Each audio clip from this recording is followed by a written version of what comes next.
The Palestinian message was for unity. This was the response. Israeli forces killing several Palestinians as thousands protested across the occupied West Bank in support of Gaza.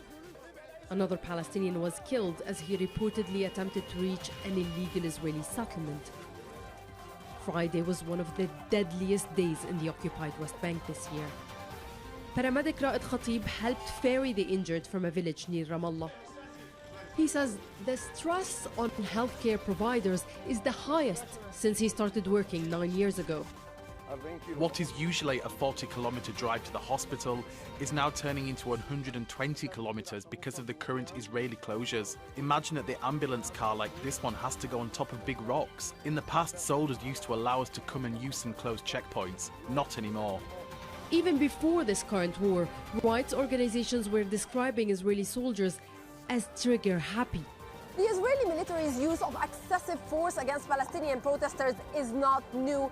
Most of these people here are only armed with rocks and say Israel wants to crush their defiance and any sense of unity between them and their fellow Palestinians in the besieged Gaza Strip.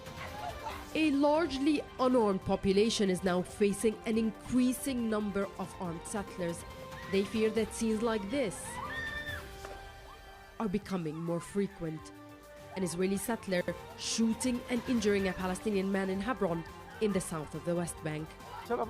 Israel is the one that is causing the escalation and then blames Palestinians for it. They say that Palestinians attacked them and captured Israelis, but they weren't giving people their basic rights. Did they expect them to remain silent?